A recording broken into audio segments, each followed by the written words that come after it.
자, 그러면 아까 말씀드렸던 것처럼 웹 디자이너가 있고 웹 퍼블리셔가 있다 했죠. 기본적으로 웹 직군이 있어요. 웹 직군. 웹과 관련되어 있는 직군인데 뭐 기획팀인데 기획은 여러분들 상관없죠. 이걸 이제 다른 말로 PM이라고 해요. 프로덕트 매니저라고 해가지고 PM이 따로 있는데 근데 이제 여러분들은 PM은 상관없어요. 기획을 할 게 아니기 때문에 보통 여러분들한테 제일 가까운 거는 이제 웹 디자이너, 웹 디자이너가 있고요. 그 다음에 웹 퍼블리셔가 있고요. 그 다음에 프론트엔드 개발자가 있고요.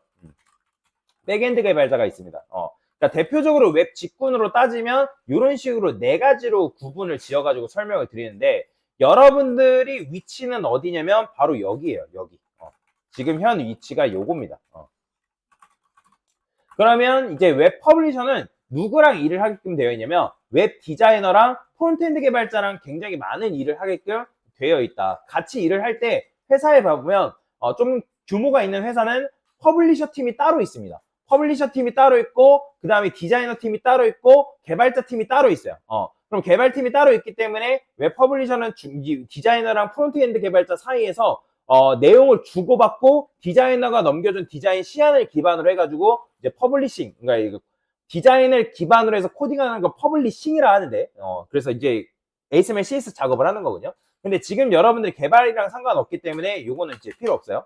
필요 없습니다. 자, 그래서 웹 디자이너 같은 경우는 아까 말씀드렸던 것처럼 어떤 기술을 쓴다? 기본적으로 UI, UX 디자인을 해요. 얘는 이분들은 UI, UX 디자인을 한다. 그러면 UI, UX라는 건 뭐예요? UI라는 건 유저 인포메이션, UX는 유저 익스피리언스. 그러니까 사용자의 경험을 살려가지고 이제 뭐 정보 전달이라든지 어떤 위치가 어떤 내용들이 어떻게 배치가 되는지 말 그대로 이미지 화면을 만드는 사람이라 보시면 돼요. 그러니까 여러분들이 예를 들어서 내가 네이버 홈페이지를 쓴대요. 그러면 네이버 홈페이지가 이렇게 있으면 이거를 이제 이렇게 해가지고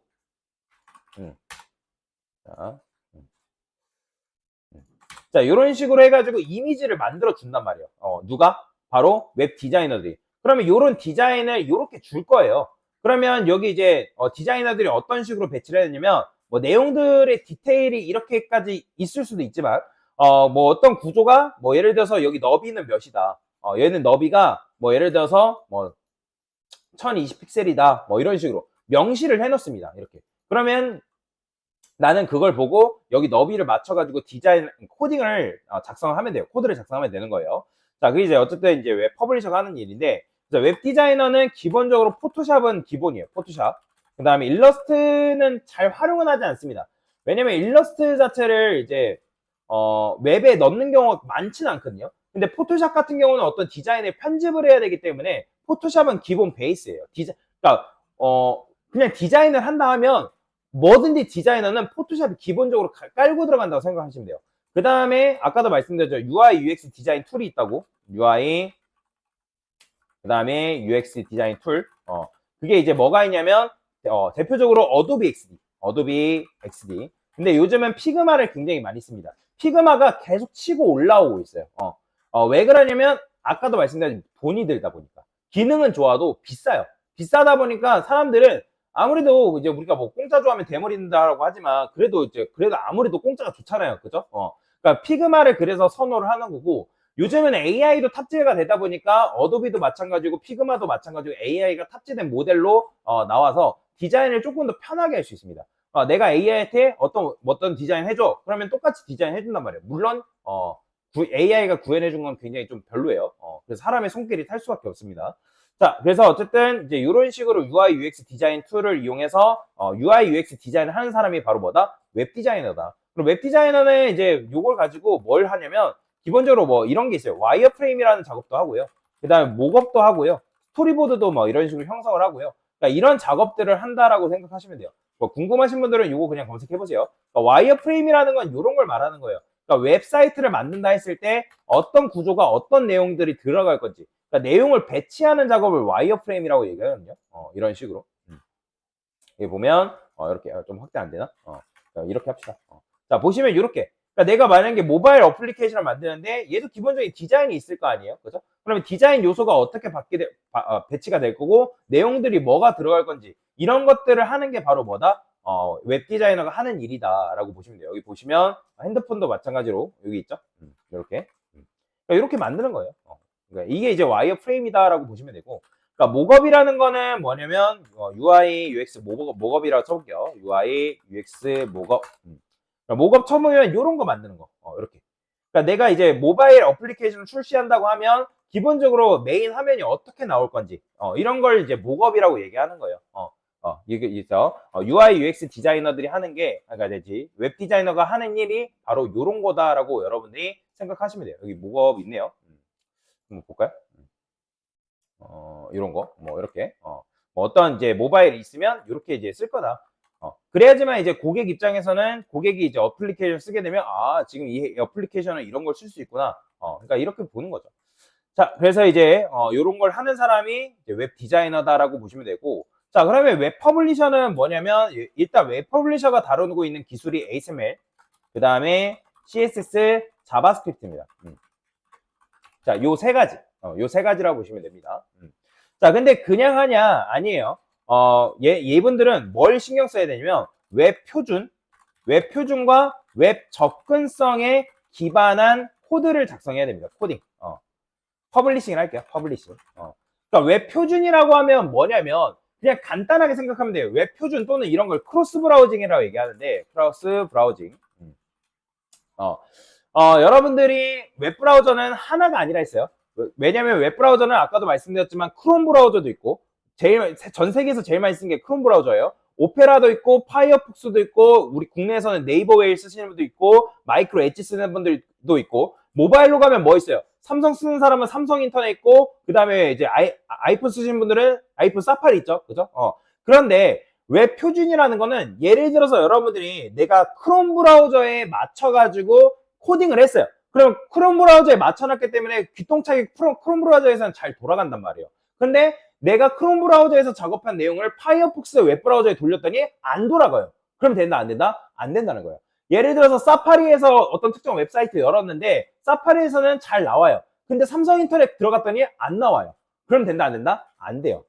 그래서 모든 그 웹브라우저가 일관성 있게 동일하게 작동되게끔 만드는 걸 뭐라고 하냐면 웹 표준을 지킨다 또는 크로스 브라우징이라고 얘기해요. 그래서 그렇게 이해하시면 되고, 그 다음에 웹 접근성이라는 건 뭐냐면, 자, 우리는 사지 멀쩡하고 눈과 귀가 이제 있기 때문에 웹사이트를 이용하는데 큰 문제가 되지 않습니다. 그죠? 근데 청각장애인들, 시각장애인들 또는 손발이 없거나 하는 사람들 웹사이트 어떻게 이용해야 돼요? 그죠? 손발이 없는 분들은 보이스를 통해서 웹사이트를 이용할 수 있어야 되고, 내가 어떤 걸 클릭해줘, 뭐 로그인 해줘, 그죠? 그런 것들을 이용해야 되고, 시각장애인들은 보이지 않잖아요. 근데 시각장애인도 시각장애인 나름입니다. 아예 안 보이는 사람이 있고, 반만 보이는 사람이 있고, 또는 이제 내가 뭐 색약이 있는 분들 있고, 그죠? 그러니까 다 다양하단 말이에요. 그래서 여러분들이 남녀노소, 어린이나 노인이나 그 누구나 웹사이트를 이용할 수 있게끔 뭐 해야 된다? 장애인도 마찬가지예요. 장애인도 마찬가지로 웹사이트를 이용할 수 있게끔 만드는 게 바로 뭐다? 웹 접근성이다라고 보시면 돼요. 뭐 말이 이해되죠? 자, 그래서 실제로 네이버에서 만든 웹 접근성과 관련된 사이트가 있어요. 네이버 웹 접근성. 이거는 이제 웹 접근성을 어떻게 테스트를 하는지. 여기 있다. 온라인 웹 접근성 체험이라 있죠. 자, 실제로 네이버에서 이런 식으로 만들어 온 건데, 자, 그러면 예를 들어서 저시력 장애래요. 그러면 저시력 장애 같은 경우는 아예 안 보이는 건 아니에요. 이런 게 있대요. 유형이 보면 시력 저하, 그죠? 시력 저하인 사람이 있고, 그 다음에 시야 장애, 그죠? 그 다음에 정록생맥, 전생맥, 이런 게 있대요. 자, 그러면 이제, 어떤 식으로 할 거냐. 그 사람들이 웹사이트를 이용할 게, 웹사이트를 어떻게 보여줄 거냐. 그러면 저시력 장애는 웹을 어떻게 보여주냐? 화면 확대 기능을 도입을 한다든지, 그리고 이런 식으로 고대비 기능을 도입한다든지, 그죠? 그러니까 이런 식으로 웹 접근성에 준수를 해가지고 코딩을 하면 굉장히 좋다라는 거예요. 근데 모든 회사가 웹사이트를 만들 때 100% 웹 접근성을 준수하냐? 그건 또 아니에요. 그거는 이제 회사가 이제 웹사이트를 만든다 했을 때 사용 목적에 따라 다릅니다. 이용 대상에 따라서 또 다르고요. 그거는 이제 어쩔 수가 없어요. 회사마다 다른데 어쨌든 웹 접근성을 100% 지키는 곳은 없는데, 뭐 예를 들어서 여러분들 지하철이 있대요. 근데 이런 것들을 안 보이잖아요. 그죠? 그러면 이거를 이제 어떻게 보여줄 거냐? 반전을 해서 보여줄 거냐? 흑백을 해서 보여줄 거냐? 흑백 반전을 해서 보여줄 거냐? 이런 게 있다라는 거예요. 그 다음에 전맹 시각장애 같은 경우는 보여진다, 안 보여진다? 못 보죠. 그죠? 안 보여진단 말이에요. 그러니까 안 보이는 도대체 웹사이트를 어떻게 이용하냐? 자, 그러면 스크린 리더라 해서 우리가 이제 대체 텍스트라는 게 존재하거든요. 그러니까 어떤 이미지를 쓴다 하더라도 그 이미지와 매칭되어 있는 대체 텍스트가 있어요. 우리는 그 이미지를 볼 수 있지만 예를 들어서 모나리자라는 이미지가 있어요. 근데 아예 안 보이는 사람은 그게 모나리자인지 반고인지 모르잖아요. 그죠? 그러면 그 대체 텍스트를 통해서 모나리자의 뭐다. 이런 식으로 대체 텍스트를 넣어주게 되어 있다라는 거예요. 뭔 말인지 이해되죠? 자, 그런데 또 이제 귀로 듣는 웹사이트가 요새 이제 유행인데, 그러니까 이런 식으로 있는데, 보이죠? 자, 이렇게 읽어준다는 거예요. 이거는 이제, 자, 그러면, 이렇게 제가 마우스 갖다 대면 이렇게 읽어준다는 거예요. 이런 식으로. 그러면 이제 전방식 같은 그냥 이제 점자 블록 있잖아요. 점자 블록을 가지고 갖다 댄다는 거예요. 그러면 그 갖다 대면 그게 뭔지, 얘네가 어떤 건지 텍스트를 읽어주는 걸 통해서 뭐 한다? 이제 웹사이트를 이용할 수 있게끔 만들어준다라고 보시면 될 것 같아요. 그러니까 손운동 장애도 마찬가지예요. 손이 안 되는 사람들. 그 사람들을 위해서는 웹사이트를 어떻게 이용할 수 있는지. 그러니까 특별한 보조기가 있기 때문에 이런 걸 이용해가지고 웹사이트를 이용하게끔 만든다. 그죠? 이렇게. 그래서 이런 게 있다라고 여러분들이 이해를 하시면 되겠다라고 보시면 돼요. 이런 걸 그래서 뭐라고 한다? 웹 접근성이다라고 말씀을 드릴 수 있다. 그래서 웹 퍼블리셔는 웹 디자이너가 넘겨준 그 디자인 시안을 기반으로 해가지고 뭐 한다? HTML, CSS, 자바스크립트를 통해서 뭐다? 웹사이트에 숨을 불어넣는 역할을 한다라고 보시면 돼요. 그래서 어떤 이제 건물을 올리고 그 설계도를 기반으로 해서 건물을 올리고 그 다음에 창문을 달고 그죠? 그 다음에 예를 들어서 그 문이 열리는 동작이 있잖아요. 그런 동작들을 심어주는 역할을 하는 게 바로 뭐다? 웹 퍼블리셔의 역할이다라고 보시면 돼요. 자, 근데 이 웹 퍼블리셔라는 거는 참고로 국내에만 있는 말이에요. 외국은 웹 퍼블리셔라는 말을 안 쓰고 얘가 어디에 들어가 있냐면 프론트 엔드 개발자 안에 들어가 있습니다. 근데 우리나라는 조금 일의 직무를 좀 나누길 원하죠. 그러니까 역할에 맞게 분리하기 원하잖아요. 예를 들어서 알바를 갔는데 그 알바에서 알바 사장님이 너는 감자튀김이 튀기는 역할이 너야. 너가 감자튀김만 튀겨. 그러면 우린 뭐 하고 싶어요? 나 감자튀김만 튀기고 싶잖아요. 그죠? 햄버거 만들려 하면 귀찮잖아요. 그죠? 사람이라. 그러니까 그렇게 했을 때 마찬가지로 그러니까 우리나라는 근데 직무별로 분리를 해주는 게 좋아해서 그러니까 그걸 좋아해서 웹 퍼블리셔라는 말이 따로 나왔어요. 나왔어요. 그래서 웹 퍼블리셔라는 말은 우리나라에만 있는 말이고 그리고 실제 그 잡코리아나 구직 사이트 들어가면 웹 퍼블리셔라는 말이 실제 존재합니다. 나중에 여러분들이 취업할 때 그 웹 퍼블리셔라는 그 직군을 골라가지고 내가 원하는 회사 채용 공고를 보면 되는 거예요. 뭔 말이 이해되죠? 자, 그래서 이런 식으로 이해하시면 되는데 근데 이제 여기서 또 이제 이런 분들이 계세요. 강사님, 저는 웹 퍼블리셔로 온 게 아니라 나는 웹 디자이너, 말 그대로 진짜 디자인을 하고 싶은 분도 있잖아요. 그죠? 그럴 수 있잖아요. 물론 막지 않습니다. 근데 여기 계신 분들 중에 이 디자인과 관련되어 있는 전공이 있는 분들이 있을지 모르겠어요. 근데 보통 이 웹 디자이너는 누가 있냐면 시각 디자인학과 학생들이 다 있습니다. 그러면 생각해 봅시다. 물론 여러분들이 천재적인 재능이 있어가지고 내가 디자인 스킬을 한두 달 또는 세 달, 뭐 6개월 안에 다 배웠는데 엄청나게 잘해요. 막 뒤지지 않을 만큼 잘해요. 왜 가끔씩 가다 그런 친구들이 있어요. 드물긴 하지만 있습니다. 근데 보통 거기에는 시각 디자인학과 학생들이 있다 보니까 걔네들은 뭐예요?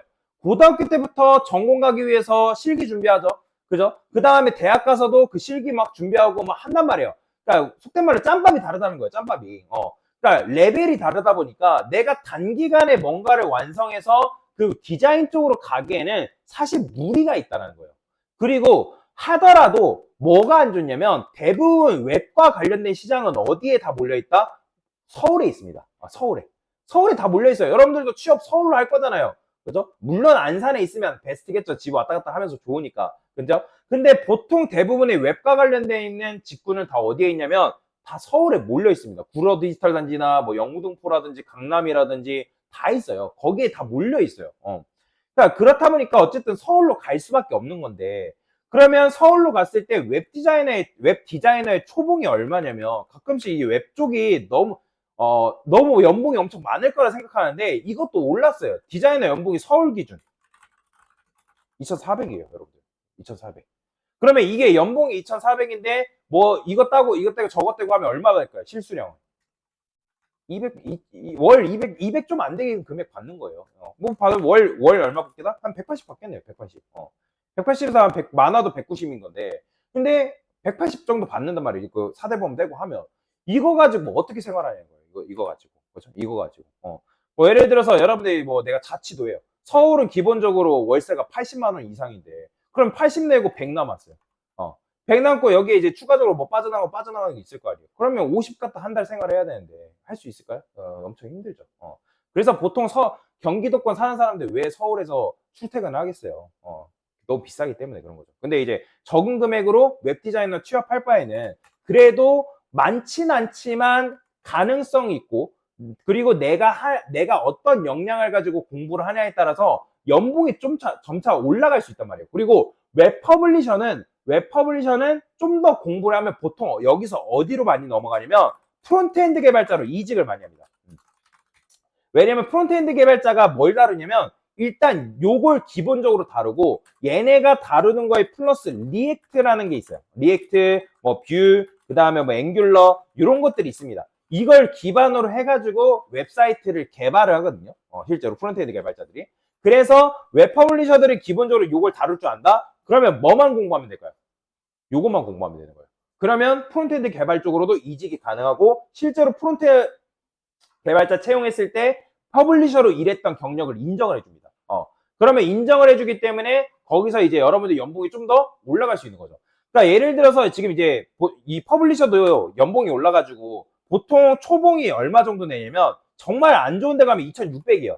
근데 좀 괜찮은 데 가면 2,700에서 2,800선까지 받을 수 있단 말이에요, 여러분들이. 그러니까 신입 기준으로 했을 때. 공무원보다 많습니다, 여러분들. 공무원보다 많아요. 자, 신입 기준으로 연봉 2,700, 2,800인데 내가 여기서 2년 정도 경력을 쌓고 프론트엔드 개발자로 갔다? 자, 연봉이 얼마 될까요? 3,400으로 뜹니다. 3,400으로. 3,300에서 400. 내가 더 공부를 더 잘한다? 그러면 더 이상으로 뛸 수도 있죠. 그죠? 그래서 그런 식으로 연봉이 확 뛰기 때문에 여러분들이 나름대로 잘 정착하시고 공부만 하고 끈기 있게 버티기만 한다면, 그러니까 우리가 존버를 하잖아요. 그죠? 버티기만 하면 여러분들이 그 성장한 거에 따라서 그 성장한 만큼에 대한 결과를 가져갈 수가 있다. 그리고 나중에 내가 만약에 회사를 안 다니다 하더라도 경력을 어느 정도 쌓고 나는 그냥 집에서 재택할래. 그러면 재택해가지고 프리랜서로도 일할 수도 있다라는 거죠. 그죠? 뭐 내가 나는 노마드 해가지고 뭐 예를 들어서 해외에서 그냥 뭐 잡하면서 할래. 그럼 해외에서 온라인으로 해가지고 코딩 해가지고 결과물만 주면 된다는 거죠. 그죠? 그런 것도 가능하다라고 보시면 돼요.